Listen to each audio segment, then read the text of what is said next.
자, 수요일 아침 반찬 시작합니다. 시민들의 의견을 들어보는 수요일 아침 반찬 시간이죠.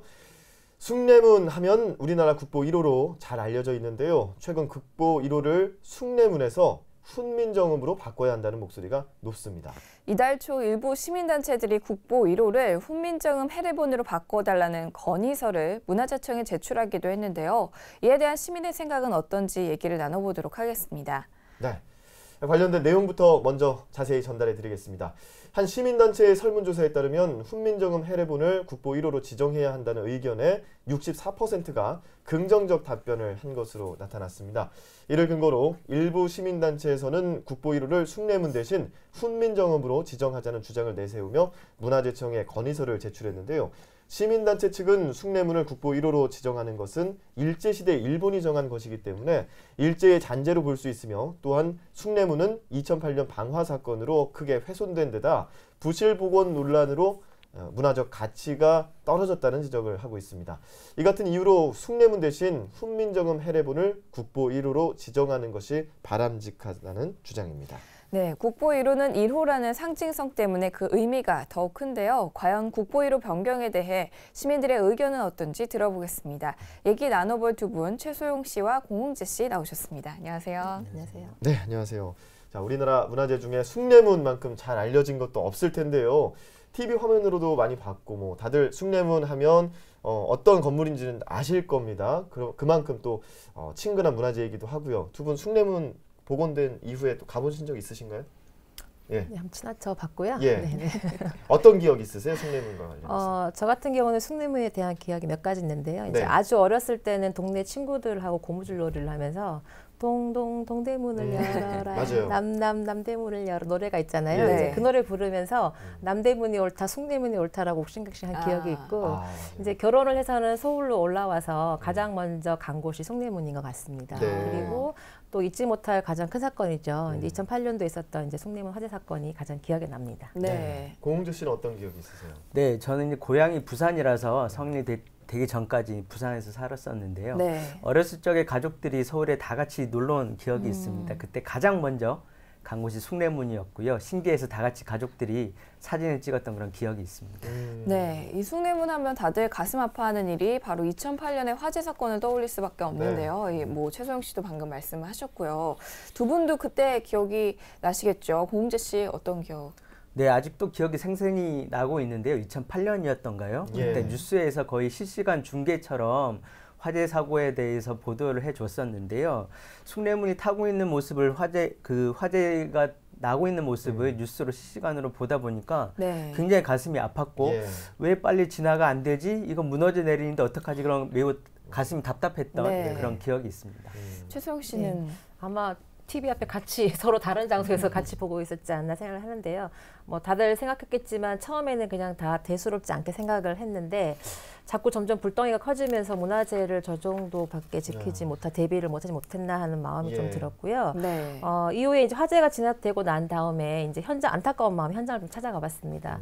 역시나 다를 게 아니라 이제 저뿐만 아니라 모든 사람들이 위로의 글을 쓴다거나 이제 헌화를 하는 등 많은 사람들이 함께 안타까워하고 있던 장면을 보았던 것이 떠오르네요. 예. 네. 그만큼 숭례문 하면 문화재 이상의 어떤 의미가 있는 그런 건물이라고 볼 수가 있는데, 아시다시피 최근 국보 1호를 바꾸자는 움직임이 커지고 있습니다. 이유로는 조금 전 말씀하신 방화 사건으로 숭례문이 소실이 돼서 가치를 잃었다라는 주장도 있고요. 또 부실복원을 해서 이미지가 실추됐다라는 주장도 있는데요. 더구나 국보 1호로 지정된 것이 일제시대 일본에 의해서 정해졌다는 것을 그런 이유로 그렇게 유지가 됐기 때문에 일제시대 잔재라는 또 주장도 있습니다. 따라서 국보 1호를 숭례문이 아니라 훈민정음 해례본으로 해야 된다라는 주장인데요. 여기에 대해서 최소영 씨는 어떻게 보세요? 당연히 우리나라 역사를 다시 한번 재조명해 봐야 되지 않을까 생각을 합니다. 예. 명확하게 올바른 가치를 가지고 생각을 했을 때 그 평가를 기준으로 해서 국보의 순위를 바꿀 수 있지 않을까 생각됩니다. 특히 말씀하신 것처럼 이 문화재 순위가 중요성으로서 시작된 것이 아니라 네. 단순히 이제 그 행정적인 편의상 번호가 부여됐다고 한 차원이라면 예. 더더욱 다시 재검토가 되어서 숭례문과 훈민정음의 국보의 순위가 바뀌어야 되지 않을까라는 생각을 합니다. 네. 고흥재 씨는 어떻게 생각하세요? 네, 저는 사실 국보 1호라는 명칭, 그러니까 국보를 순위를 매기는 것이 과연 적합한가 이런 생각이 사실 좀 있습니다. 국보라는 것은 말 그대로 나라의 보물이라는 말인데요. 예. 그 문화재 각각의 가치가 있다고 생각하는데 굳이 번호를 매겨서 순위를 정하는 것처럼 그렇게 매길 필요가 있나 이런 생각이 들지만 굳이 현행 방식으로 한다고 하면 사실 숭례문보다는 나라와 민족의 얼이 아직까지 숨쉬고 있고 전 세계적으로 우수성이 인정받고 있는 훈민정음을 국보 1호로 지정하는 것이 어떨까 이런 생각을 좀 해봤습니다. 네. 구체적으로 좀 하나하나 따져보면 좋을 것 같은데 앞서 얘기한 대로 숭례문의 88%가 이제 방화로 소실이 됐고 2008년 이전의 숭례문과 이제 지금의 숭례문이 좀 많이 다르다 이런 의견이 있어요. 더군다나 복원 과정 중에 끊임없이 부실 복원이라는 논란이 일기도 했었는데 그렇다면 이제 문화재적 가치로 이 숭례문을 어떻게 봐야 할지 두 분의 생각이 또 궁금하거든요. 고흥재 씨 어떻게 생각하시나요? 네, 그 예로 2005년도 역시 화재로 소실됐던 낙산사 동종을 예. 예로 들 수 있겠는데요. 네. 그 낙산사 동종 또한 이제 보물로 지정이 되어 있다가 화재로 소실이 되면서 문화재청에서 이제 원본이 소실이 됐기 때문에 더 이상 이제 보물로서의 가치를 좀 잃었다 이런 판단하에 그 보물을 해제했던 그런 과거가 있습니다. 숭례문도 저는 또 마찬가지라는 생각이 드는데요.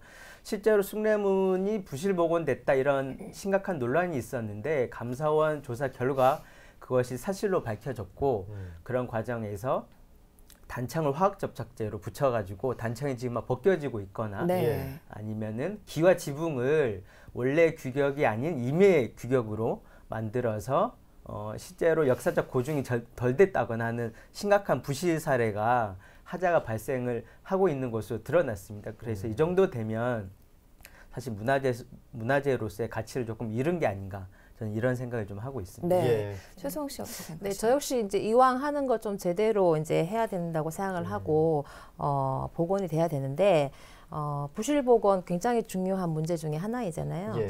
그 예를 들어 아주 유명한 고사찰이나 이제 유물들이 복원되었을 때 저는 그것이 이제 가치로서 복원보다는 역사성이나 이미지에 대한 복원이라고 먼저 보거든요. 네네. 그래서 숭례물 역시 아무리 이제 부실을 떠나서 잘 복원되었다고 하더라도 문화재로서의 가치는 좀 잃었다. 그래서 우리가 다시 생각해 볼 때 그 진품 명품이라는 TV 방송 있잖아요. 예, 예. 네네. 근데 거기에 보면은 이제 그 진짜 가짜를 따졌을 때 좀 복제품이나 가짜였을 때 가치가 떨어지는 예, 예. 네. 경우를 많이 봤습니다. 네. 그런 경우를 봤을 때 이제 이 다시 복원에 대한 숭례문에 대한 문화적 가치는 좀 손실이 되지 않았나라는 생각을 합니다. 네. 예.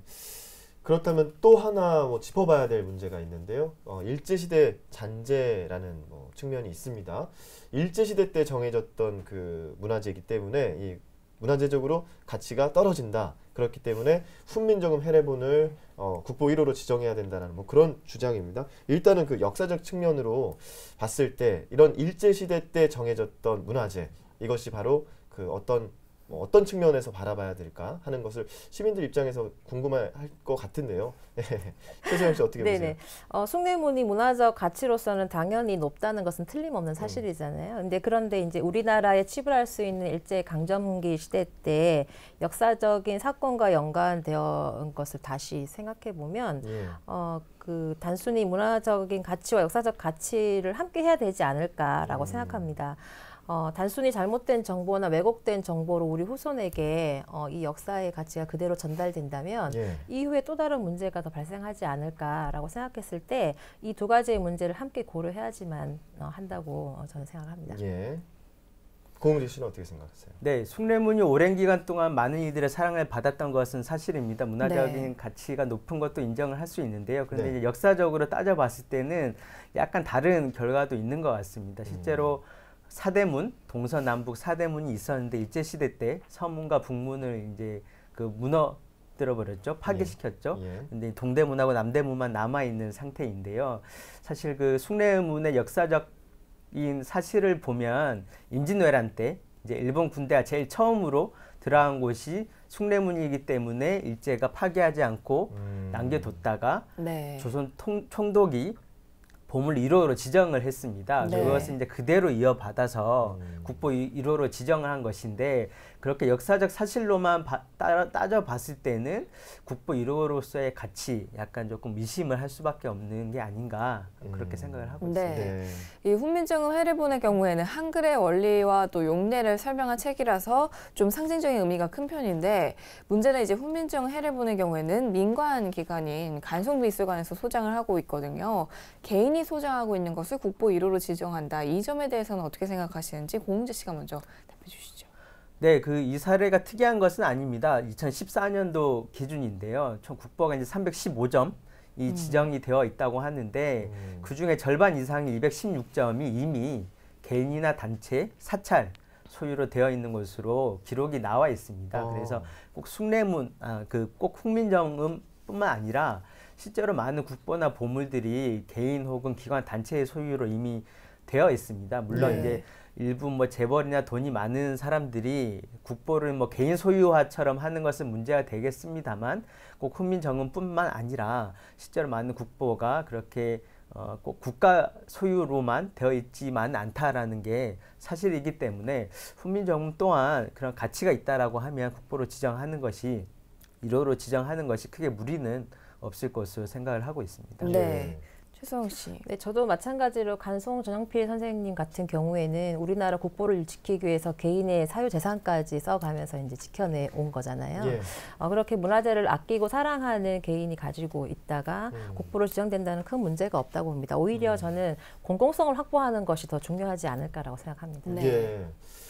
또 이제 국보 1호라는 상징성 문제도 있는데요. 고흥재 씨도 지적을 해주셨는데 1호라고 해서 그렇다고 문화적 가치가 가장 뛰어나서 1호다라는 건 또 아니죠. 명확하게 기준을 가지고 정한 게 아니라 행정 편의상의 건축, 조각, 회화 이런 식으로 순서를 번호로 매긴 건데 그렇기 때문에 뭔가 이런 숫자로서 번호를 매긴다는 거, 뭔가 순위를 정하는 것 같아서 이런 걸 없애자라는 주장도 있습니다. 최송 씨는 여기 대해서 어떻게 생각하세요? 네.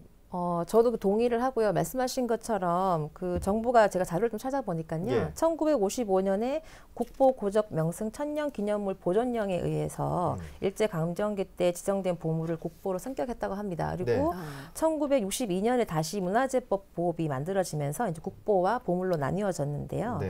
말씀하신 것처럼 국보 1호가 중요도보다는 행정 편의상 만들어졌다고 잘 말씀드렸는데요. 네. 문제는 오늘날에 와서 이런 순위가 우리나라를 가장 대표하는 것으로 인식되어 버렸다라는 게 가장 예. 큰 문제인 거죠. 따라서 이제는 문화재 지정 번호에 의해서 만들어지는 것이 아니라 우리나라 국보 상징물을 대표할 수 있는 것이 번호가 아니라 고유의 이름을 좀 부여시켜줘서 그 이름을 이제 불리워주도록 해야 되는 것이 아닌가 싶습니다. 예. 네. 네, 저도 비슷하게 생각을 하고 있습니다. 사실 문화재는 각각 그 가치를 존중하고 소중하게 아끼고 사랑하는 것이 문화재를 아끼는 국민들의 마음이라는 생각이 드는데요. 말씀하신 것처럼 각각의 번호를 붙이고 그 번호로만 불리게 되면 사실 국민들이 그 문화재 자체에 대한 인식도 훨씬 덜해질 것이고 아끼고 사랑하는 마음도 훨씬 덜해질 거라는 생각이 듭니다. 마치 순위를 매겨서 1번은 가장 좋은 것이고 내려갈수록 순위가 낮은 것처럼 하는 관리번호 좀 없애고 문화재 자체의 이름을 좀 많은 사람들에게 널리 알려서 문화재를 사랑할 수 있는 사랑하는 마음이 조금 더 확산되기를 더 바라고 있습니다. 네. 예. 번호를 없애자는 데는 다들 찬성을 하시는 것 같은데 네. 근데 이 번호를 없애면 어쨌든 관리적인 측면에서 좀 어려움이 크다는 게 관련 전문가들의 의견이거든요. 이를 없앨 경우에 혼란이 좀 올 수도 있다는 건데요. 이 같은 현실적인 부분도 고려를 해봐야 되는 것이 아니냐. 그래서 나온 안이 이제 전체 국보의 번호를 바꾸지 말고 상징성이 있는 국보 1호만 훈민정음으로 바꾸자는 것에 대해서는 그럼 어떻게 보십니까, 고흥재 씨? 네, 맞습니다. 우리나라는 국가는 무궁화, 국가는 애국가 이렇게 딱 정해져 있는 것처럼 사실 네. 국보 1호라는 상징성을 좀 강조하기 위해서는 저는 대표 문화유산, 대표 문화재 같은 그런 개념을 좀 만들어서 대표 문화재로 훈민정음을 좀 지정을 해서 전 세계에 알리고 많은 국민들이 사랑할 수 있는 그런 개념을 조금 도입하면 어떨까? 대표 문화재 이렇게 생각을 좀 하고 있습니다. 아, 네. 대표 문화재 이런 식으로 하자는 말씀이시고요. 최소영 씨는 네. 그 학교 다닐 때 출석 번호 있었잖아요. 예. 그것도 관리 차원이었겠죠. 그 출석 번호 때문에 선생님들이 이름을 외우는 게 뭐 귀찮아서인지 아니면은 그 번호가 더 좋아서인지 모르겠지만 이제 이름보다는 번호로 많이 불려졌거든요. 네. 이제 그럴 때마다 굉장히 자존심 상하고 기분이 나빴던 경험이 좀 기억이 납니다. 예, 예. 이처럼 그 나라를 대표하는 국보에도 번호로서 이제 얘기가 되어진다면 네. 마찬가지이지 않을까. 그래서 이제는 번호로 기억되는 것이 아니라 말씀드린 것처럼 이름을 잘 불릴 수 있는 방법들을 생각해내고 이게 국보뿐만 아니라 인간 문화재도 그렇더라고요. 예. 그래서 좀 인격적으로 좀 존중을 하는 그런 형태로 나아갔으면 합니다. 네. 비슷하게 예를 들자면은 번호를 매길 게 아니라 반장 뭐 이런 식으로 국보 그렇죠. 1호를 이렇게 명칭을 하자라는 뭐 그런 말씀인 것 같은데 문화재청에서 올해 안에 대안을 내놓겠다는 입장입니다. 그리고 이 부분에 대해서는 기다려 봐야 될 것 같은데요. 마지막으로 두 분 문화재청이 대안을 내놓을 때 가장 우선적으로 생각해야 될 게 무엇이라고 보시는지 시민 입장에서 얘기를 해주신다면요. 고홍재 씨. 네. 그 단순히 국보 1호가 뭐가 좋을지 이렇게 만약에 묻는다고 하면 예. 또다시 찬반 양론이 갈라질 수 있습니다. 각각 개인마다 생각이 다르고요. 숭례문이 좋은 사람도 있고 뭐 훈민정음이 좋은 사람도 있을 것입니다. 그래서 단순히 국보 1호 무엇을 지정할지 그런 논의를 붙이기보다는 어떻게 하면 국민들로부터 조금 외면받고 있는 우리 문화재를 더 사랑하게 만들 수 있는 방법은 무엇인지를 좀 고민할 수 있게 여러 정책들이 좀 추진이 되었으면 좋겠고요. 예. 이번 사례를 보듯이 이렇게 문화재를 지정하는 번호조차도 일제 잔재가 곳곳에 숨어 있는 것을 알 수가 있습니다. 그래서 곳곳에 숨어 있는 일제 잔재를 좀 청산하는 그런 계기도 좀 되었으면 하는 것이 저희 바람입니다. 네. 예. 네, 뭐 중요도 순위 뭐 이런 거 우선하기보다는 네. 일단은 우리가 어떤 일을 해결할 때 뭐 전례나 관습이나 뭐 예산 등등의 문제로 안 되는 방법을 굉장히 많이 얘기를 했잖아요. 예. 저는 그런 방식 해결해서 안 되는 100가지의 방식을 찾아내는 것이 아니라 정말 해결할 수 있는 몇 가지를 찾아내서 정말 창의적이고 혁신적인 방법으로 문제를 찾고 대안을 만들어가야 되지 않을까라는 그런 부탁의 말씀을 좀 드리고 싶습니다. 네. 예. 요즘 논란이 되고 있는 숭례문 국보 1호 변경 논란 얘기 나눠봤는데요. 문화재 체계가 어떻게 이루어지는지 다시 한번 생각해 볼 수 있는 시간이 되기도 했고요. 또 문화재가 가지는 상징성도 중요하지만 무엇보다 관리하는 것이 더 중요하다는 것도 생각해 볼 수 있는 시간이었습니다. 오늘 최소영 씨와 공홍재 씨 함께했습니다. 고맙습니다.